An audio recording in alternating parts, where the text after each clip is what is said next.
Assalamualaikum warahmatullahi wabarakatuh. Salam sejahtera bagi kita semua.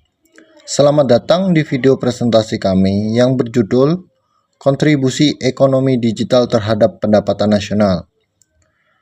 Dalam era digital seperti saat ini, aktivitas harian seperti memesan makanan secara online maupun berbelanja melalui aplikasi e-commerce ternyata memiliki peran penting dalam mendorong pertumbuhan ekonomi nasional. Melalui video ini, kami akan membahas bagaimana sektor ekonomi digital berkontribusi terhadap pendapatan nasional, serta menjelaskan konsep dasar dan pendekatan dalam perhitungannya. Semoga pemaparan ini dapat menambah wawasan dan pemahaman kita semua. Pernahkah kalian belanja makanan lewat aplikasi atau belanja saat ada diskon 11.11? Tanpa kita sadari, aktivitas harian ini ternyata memiliki kontribusi besar terhadap pendapatan nasional di Indonesia. Pendapatan nasional adalah total pendapatan yang didapatkan oleh seluruh masyarakat di suatu negara dalam periode tertentu, biasanya 1 tahun. Pendapatan ini bisa dihitung dari produksi, pendapatan, atau pengeluaran. Jadi makin tahu kan tentang pendapatan nasional?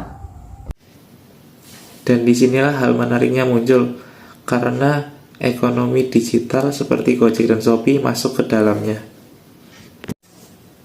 Bayangkan jutaan pengemudi ojek online setiap hari mengantar makanan, penumpang, dan paket.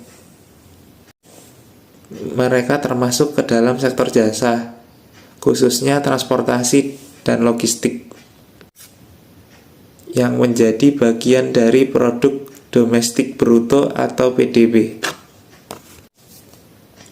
Pendapatan yang mereka terima itu adalah pendapatan tenaga kerja, sedangkan perusahaan seperti Gojek atau Grab mencatat keuntungan. Semua itu, pendapatan dan laba, ikut dihitung dalam pendapatan nasional. Jadi, saat kamu order kopi dari Gojek, kamu secara nggak langsung ikut mendorong pertumbuhan ekonomi negara. Sekarang kita masuk ke Shopee. Setiap kali kamu check out barang, uangnya nggak cuma buat penjual. Ada kurir, gudang, sistem pembayaran, sampai tim marketing, yang semuanya mendapatkan bagian. Ini disebut konsumsi rumah tangga. Dan di skala nasional, banyak UMKM juga kini berjualan online.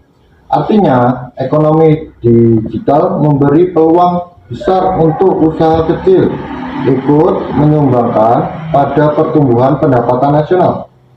Dan Indonesia adalah salah satu pasar digital terbesar di Asia Tenggara. Demikian video presentasi kami mengenai kontribusi ekonomi digital terhadap pendapatan nasional.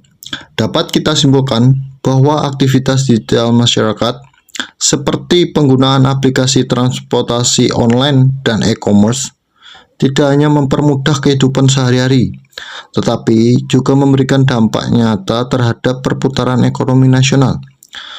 Dengan memahami bagaimana kontribusi ekonomi digital terhadap pendapatan nasional, diharapkan kita dapat lebih bijak dan kritis dalam melihat dinamika ekonomi di era digital. Terima kasih atas perhatian dan waktunya. Wassalamualaikum warahmatullahi wabarakatuh.